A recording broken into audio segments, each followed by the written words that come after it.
The first thing I remember about that day was how crowded the church was. My father's funeral felt less like a farewell to a man and more like a business conference. Rows of polished suits filled the pews, men I barely knew shaking hands and whispering about the empire he built. Some even smiled as they talked about his $28 million construction company, as if his death was just another line item in their ledgers. I stood there, his son, but invisible to nearly everyone. They weren't there for him as a father. They were there for him as Graham Reeves, the tycoon. When the will was read, the air shifted. My older brother Orrin, the golden child, inherited everything. The company, the estates, even the cars. Then the lawyer turned to me, and in front of the entire family handed me a single, small envelope. Inside was nothing but a brass key, no words, no explanation. I could hear Orrin's quiet laugh behind me, the kind of laugh meant to sting. "Guess Dad thought you couldn't handle the big stuff," he said under his breath. My mother, Mara, avoided my eyes, gripping Orrin's arm like he was the only son she had left. I clenched the key in my hand so hard it cut into my palm. Humiliation, anger, grief, they all hit me at once. Why would my father, a man who left my brother the empire, leave me with nothing but this? That question consumed me. I left the funeral early, walking away from the voices and the praise and the lies. I drove straight to the one place that still felt like him, his old warehouse. I didn't know what I would find, but I knew this key had to mean something. That's when the story really began. The church smelled faintly of polished wood and wilted lilies. The sound of shuffling feet and hushed voices echoed through the tall arches above us. It should have been a sacred space for mourning, but the atmosphere felt more like the lobby of a hotel during a business convention. Suits in navy and gray filled every row. Men I had seen at company banquets leaned in close to one another, talking in clipped voices about projects, contracts, and deals that no longer involved the man lying in the coffin at the front. My father, Graham Reeves, was many things. To the world, he was the man who had built Reeves Construction from a handful of men in a truck into a multi-million-dollar empire. To me, he was the father who stood at the dinner table with his sleeves rolled up, still smelling of concrete and sawdust, his eyes sharp as steel. But as I sat in the second row of the church and watched how everyone else looked at him, I realized how little of that father the world ever really knew. My older brother, Orrin, sat in the front pew like a king assuming his throne. He carried himself with the confidence of someone who had been told his entire life that he was destined to rule. Tall, broad-shouldered, always in control, he was the reflection of everything my father wanted in a son. At least, that is how I had always believed it. Even now, with the casket 10 feet away, Orrin looked polished and calm, shaking hands, thanking men twice his age for their condolences. He had the kind of smile that disarmed people quickly, the smile of a man born into power. Our mother, Mara, sat beside him, her face pale and unreadable. She wore a black dress with a string of pearls that caught the dim light, and her hand never left Orrin's arm. She did not look at me once during the service. It was as though she had already decided where her loyalty belonged now that my father was gone. I sat one row behind them, close enough to see the lines around her eyes, but not close enough to feel like I belonged. The lawyer's voice had already shifted the room from grief to expectation. I will never forget the way he cleared his throat, unrolled the document, and began to read. The words carried weight, each syllable landing like a nail hammered into place. My father's empire, everything he had sweated for, sacrificed for, built with his own 2 hands, was now in the hands of Orrin Reeves. My brother received the company, the properties, the cars, the investments, the legacy. When the lawyer turned to me, the room grew silent. For a brief second I let myself believe that maybe there was something, some small piece of my father's empire that he wanted me to carry. Instead, I was handed a plain envelope. Inside was a brass key, cold and heavy, with no explanation. The humiliation burned hotter than my grief. I could hear the whispers ripple through the pews. Orrin leaned back slightly, his voice low enough that only I could hear him. Guess Dad always knew who was capable. The words were a dagger, twisting deeper because they sounded exactly like something my father would have said when he was alive. Uncle Lowell, my father's younger brother, sat at the edge of the row. He had the kind of face weathered by years of hard work, his hands rough, his shoulders stooped but still strong. When he leaned toward me, his voice was rough but steady. "Your father always had his reasons, Calder. Don't be too quick to judge him." His eyes flicked toward the key in my palm as if he already knew more than he was saying. I turned it over in my hand, the brass catching the dim church light. A key. That was all my father thought I was worth. The rage built so quickly I had to bite down hard just to keep it contained. I wanted to stand up, to throw the key at the polished casket, to demand an explanation from the man who had ruled my life with an iron hand. But he was gone, and the silence from that coffin was the loudest answer I had ever heard. On the ride home, I couldn't hear the condolences, the murmured sympathies, or even the sound of the engine. All I could hear was the echo of that will, the sound of Orrin's smirk wrapped in words meant to remind me of my place. I thought back to summers spent at the warehouse, where Orrin was given blueprints and handshakes while I was told to sweep floors and fetch tools. "Watch and learn," my father had said countless times, his eyes fixed on Orrin while I stood invisible at his side. That memory pressed against me with suffocating weight as I gripped the steering wheel. But something about Uncle Lowell's words clung to me. Your father always had his reasons. He was not a man who handed out comfort for free. If he said those words, then perhaps the key meant something. I replayed my father's voice in my mind, stern and unforgiving but always deliberate. Graham Reeves never did anything without purpose. By the time I reached the house, I knew I could not let it go. The key weighed on me like a question I was not allowed to leave unanswered. Orrin could have his empire, the public praise, the handshake deals and the glowing obituary. I would take the one thing my father had left for me, however small, and I would find out why. That night I sat alone in my room, the key resting on the nightstand beside me. I stared at it until the moonlight caught its edge, and I made my decision. If my father wanted me to have this, then I owed it to myself to find out what it opened. The anger was still there, the grief still raw, but beneath it all, for the first time that day, a spark of curiosity burned. My father had left Orrin the empire. He had left me a mystery, and mysteries, unlike empires, could change everything. The days following the funeral blurred together, yet one feeling cut through everything. Anger. It sat heavy in my chest from the moment I woke until the moment I forced myself to sleep. My father's empire was gone from me before I ever had a chance to touch it, gifted to Orrin like it had always been waiting for him. The mansion, the company, the reputation, all his. And me? I was left with a single brass key, as if my father's final act had been to remind me of my insignificance. Everywhere I turned, Orrin's name was on people's lips. Men from the company called him the new Graham, praising his decisiveness and natural authority. Even at the house where mourners continued to drop off casseroles and flowers, the conversations gravitated to Orrin's future, not my father's memory. I watched him stand near the entryway, shaking hands with a steady smile, nodding gravely like a man already comfortable in his throne. I could not stand to be near him. The sight of Orrin laughing with the very men who had spoken of my father in the same way made my blood boil. I cornered him once in the hallway, away from the crowd. "You think this is funny, don't you?" I asked. Orrin raised his brows, not even pretending to misunderstand. "Funny? No, Calder, fitting. Dad knew what he was doing. He left the company to the son who could keep it alive." He leaned closer, his voice low enough for only me. "And he left you a trinket.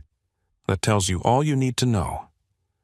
I clenched my fists so tight my nails dug into my palms. "You don't know everything. Orrin." He smirked, adjusting his tie like my words amused him. No, but Dad did, and he made his choice. Then he walked away, leaving me burning. That night, I sat on the edge of my bed, staring at the key again. I turned it over and over in my hand, feeling the ridges bite against my skin. If it were truly worthless, why give it to me at all? My father was deliberate to the point of obsession. Every decision he made had a reason. The thought echoed what Uncle Lowell had said in the church.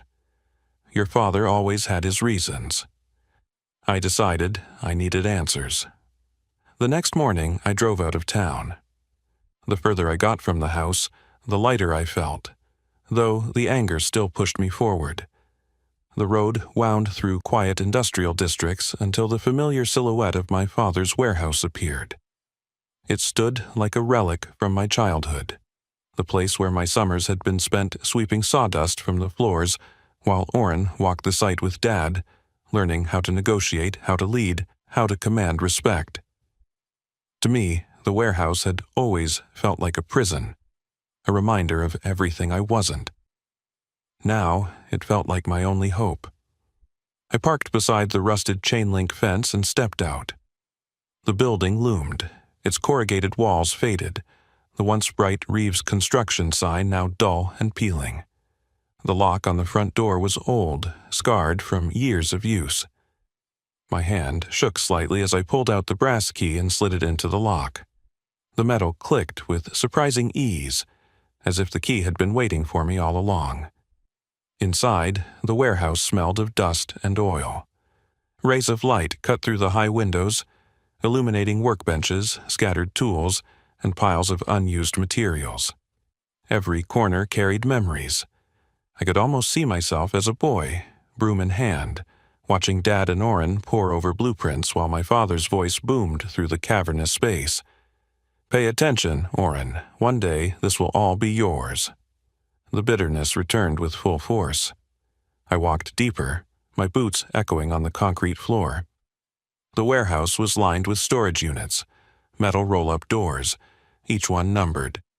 My pulse quickened as I scanned them, running my fingers along the cool surfaces until I reached one near the back. The numbers painted above it had faded with time, but the key felt heavier in my pocket as I stopped in front of it. I tried the lock. It resisted at first, then gave way with a sharp click. My hands trembled as I crouched down and slid the key back out. The metal door groaned as I pulled it upward, the sound echoing through the warehouse like a warning. At first, I saw only darkness. Then shapes began to emerge in the dim light. Rows of duffel bags stacked neatly from floor to ceiling. My heart pounded as I stepped inside and unzipped the nearest one. Bundles of cash stared back at me, the edges crisp and the green almost glowing. My breath caught in my throat. I reached for another bag. The same. Result? Money, more than I could comprehend, stacked in tight bricks. My mind raced. This was not the fortune the lawyer had spoken of. This was something else. Hidden, secret, far beyond what anyone had mentioned. Why would my father keep this from the family? Why would he leave this to me? And then I saw it. On top of the highest stack of bags sat an old video camera. A faded, sticky note clung to it with 2 words scrawled in my father's handwriting. Play me. I froze, my breath shallow. The cash alone was staggering, but the camera felt heavier than everything else in the room combined. My father's voice might still exist on that tape. The man who had ignored me, belittled me, overshadowed me with Orrin. He had left me something, and this was it. The anger that had carried me to this warehouse shifted into something else. Suspicion, fear, a strange flicker of hope. Whatever was on that tape would either destroy the little I still believed about my father, or finally explain why he had chosen me, and not Orrin, for this secret. The storage unit felt like a vault sealed off from the rest of the world. Dust hung in the air, catching faint beams of light from the warehouse windows. The stacks of duffel bags filled with cash pressed in around me, but my eyes kept returning to the old video camera perched above them. The sticky note with 2 words, play me, was more powerful than the millions at my feet. My heart hammered as I reached for it. The plastic casing was worn, the buttons scuffed from years of use. It felt heavier than it should have, as if it carried not only my father's voice but his final judgment. I hesitated. The anger that had driven me here burned alongside a new kind of fear. What if this tape confirmed everything I had believed about my father? That I was unworthy. That Oren was the only son who mattered. What if this was his last way of reminding me of my place?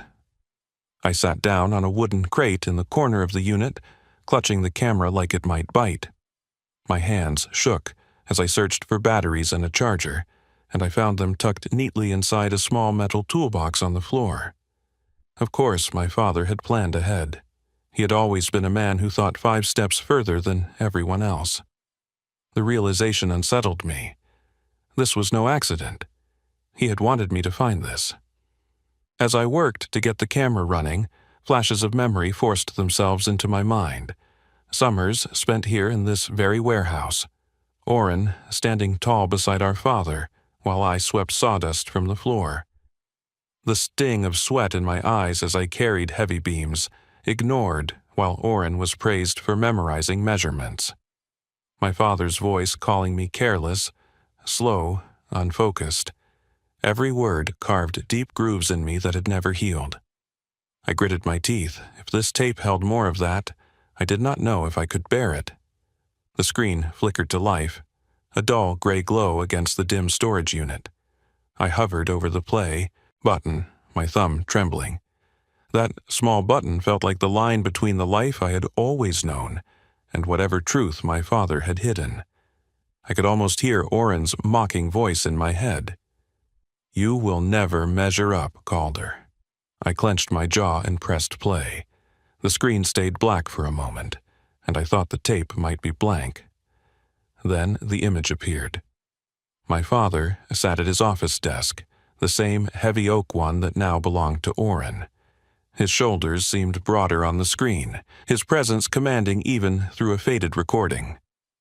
But his face was older, tired, the hard edges softened by something I had rarely seen in him, weariness.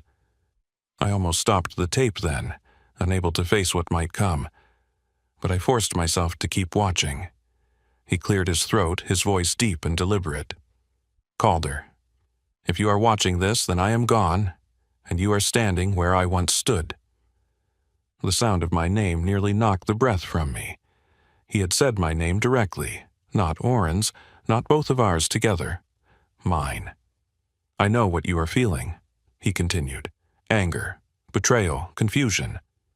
I left you little in the eyes of the world, and I did it on purpose. Your brother Oren now carries the empire because he is exactly like me. Ruthless, ambitious, driven to win at any cost. That is what Reeves Construction requires to survive, but it is not what I want for you." The words twisted inside me. My father's voice, the same voice that had so often cut me down, now spoke with a clarity that unsettled me. I tightened my grip on the camera, afraid to miss a word. "This money, you see, is not part of the company. It is what I kept hidden, away from the books, away from the government, away from Oren. It is enough to make a man powerful on his own. I did not give it to your brother because he would waste it on feeding his pride. I am giving it to you because you have something he does not." I swallowed hard, my throat dry. I wanted to scream that he was wrong, that he had never seen anything in me worth praise. Yet his voice kept pressing into me, steady and unyielding. "You notice people. You see things others overlook. You may not believe it, but I always saw that in you. While your brother fought to be seen, you paid attention to what was real. That is why I trust you with this. You can walk away and leave it here, or you can use it to build something better than I ever did. The choice is yours, Calder." The screen flickered, then went black. The tape ended. I sat frozen, the silence in the storage unit deafening. My chest rose and fell in heavy bursts as his words replayed in my mind. For the first time in my life, I had heard my father acknowledge me not as a failure, but as someone different, someone deliberate, someone trusted. The anger that had pushed me here shifted into something far heavier.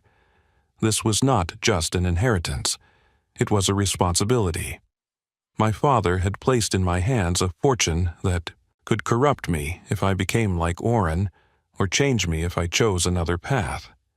I looked around at the duffel bags again. Each one was filled with the potential to alter lives, to build or to destroy. My hands trembled as I zipped the nearest bag shut and set the camera gently on top. This was my turning point. I could leave this warehouse, return the key to my pocket, and pretend none of this existed. Or I could claim the secret my father had trusted only to me and step into a role no one expected me to fill. As I lowered the storage door back into place, the metal groaning with finality, I knew I had to decide. And once I did, there would be no going back. I left the warehouse that night with the weight of my father's words pressing down on me harder than the key ever had. The city lights blurred as I drove home, my hands tight around the steering wheel, my mind replaying every phrase from that recording. He had trusted me. He had seen something in me I never believed he did. But he had also placed a choice in my hands that felt impossible. By the time I pulled into the driveway of my mother's house, the anger that had fueled me since the funeral had shifted into a storm of questions. What did it mean to build something better than he ever had? What would Oren do if he discovered the truth? Could I even keep this a secret, or would the weight of it crush me? I stepped inside to find Oren in the living room with Mara. The air was heavy with the scent of coffee, though neither of them touched their cups. My mother sat stiffly in her chair, her hands folded tightly in her lap. Oren leaned back on the couch, relaxed and smug, like a man already used to being in control. "You disappeared earlier," Oren said, his eyes narrowing as he looked at me. "Where did you go?" "Out," I replied. My voice was sharper than I intended, but I didn't care. "Out?" he repeated, smirking. "Still sulking over the will?" "You should accept it, Calder. Dad made his choice." "Maybe he did," I said, my hand instinctively brushing the key in my pocket. "But you don't know everything." His smirk faltered slightly. Mara looked between us, confusion in her eyes. "What are you talking about?" she asked. "Nothing," I said quickly, shaking my head. I wasn't ready, not yet. The secret was mine, and for the first time in my life I had something Oren did not. That night I couldn't sleep. I lay awake in the dark, the glow of the streetlight casting long shadows on my wall. Every choice replayed in my mind like a battle I could not escape. My father's voice echoed through me, steady and commanding. "You notice people. You see things others overlook. That is why I trust you." At dawn, I drove back to the warehouse. The streets were quiet, the world not yet awake.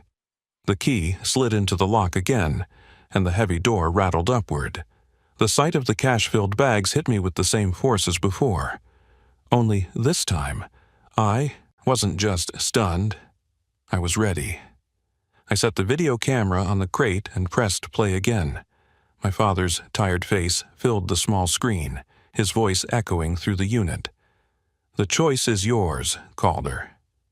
I paused the tape and stared at the frozen image.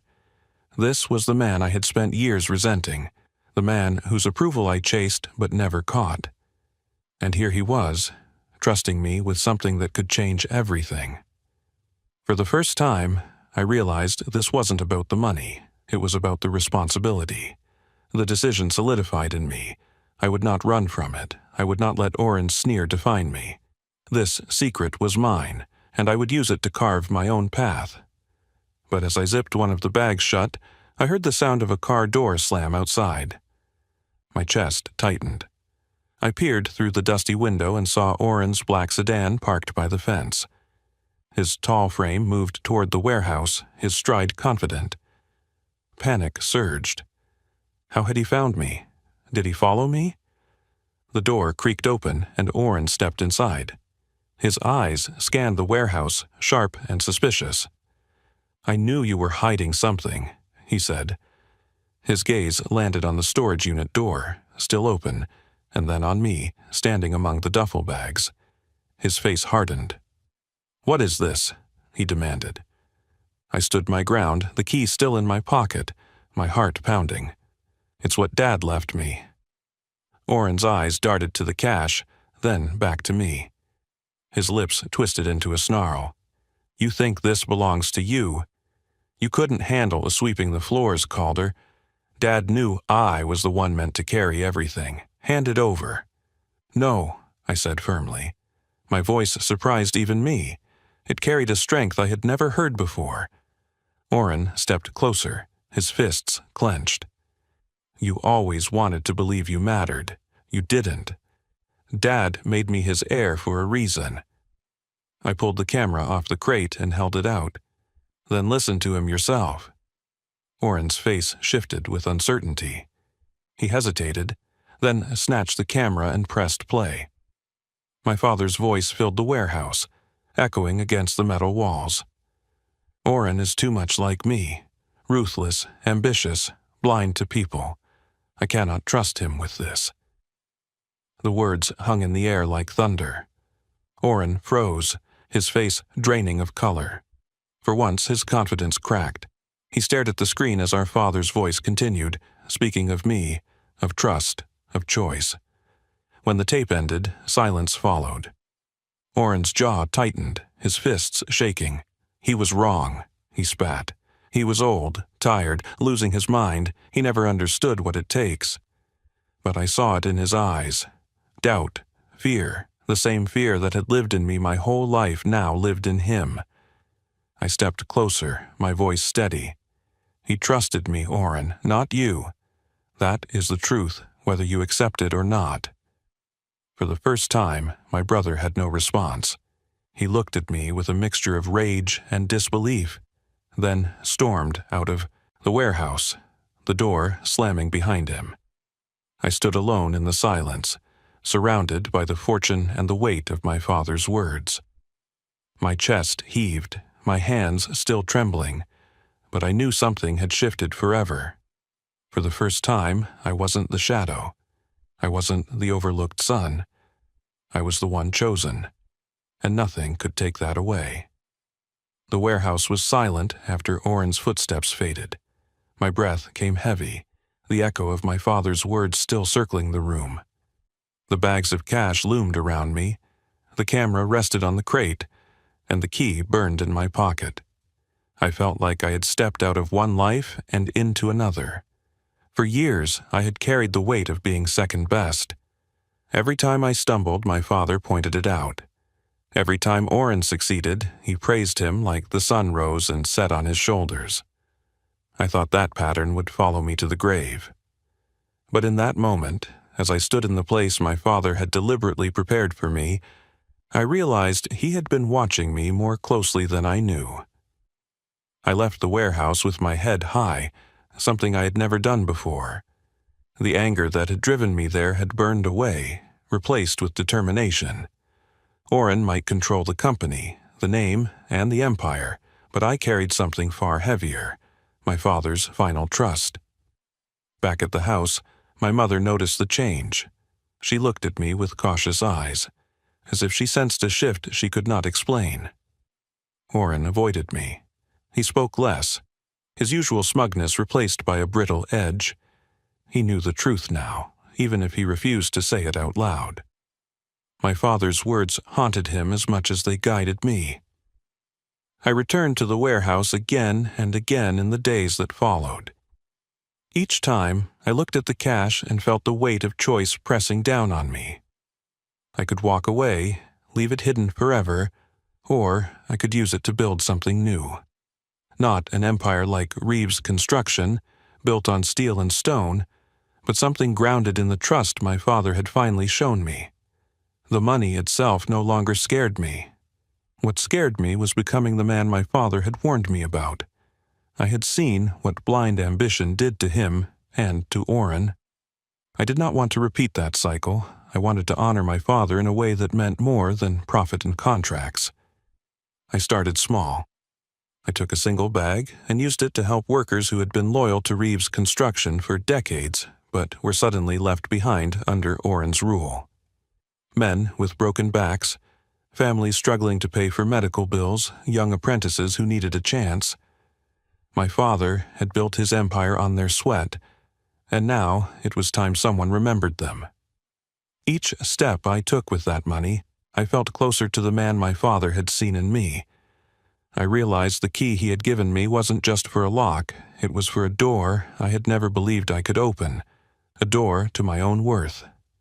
Oren tried to corner me again weeks later. He warned me that meddling with the company's people would only make things worse. But his words lacked the fire they once had. For the first time, he knew he couldn't control me. My father's voice had cut deeper into him than he would ever admit. The warehouse became my sanctuary. It was not just a hiding place for cash. It was a reminder that sometimes the things left in shadows carry the most meaning. My father had left the empire to Oren, but he had left me something greater, a chance to build on my own terms. The lesson I carry is simple. Value is not always in what the world sees. It is often in the quiet trust someone places in you when no one else is watching. My father had not been perfect, and he had left the scars that would never fully heal, but in the end, he gave me something that no empire could replace. Looking back now, I understand why he made the choices he did. Oren needed the empire because he could not survive without it. I needed the key because I was meant to create something that belonged only to me. As I close this story, I can tell you one truth that I had to learn the hard way. Sometimes the greatest inheritance is not land, money, or titles. Sometimes it is responsibility, the weight of choice, and the chance to be seen for who you really are. That was the gift my father left me. If you found this story powerful, share it with someone who needs to hear it. Comment below and let me know what you would have done if you were in my position. Would you keep the money hidden or use it to start something new? And make sure you subscribe to the channel for more stories like this. Your support helps me bring you more of these real, raw, and unforgettable journeys.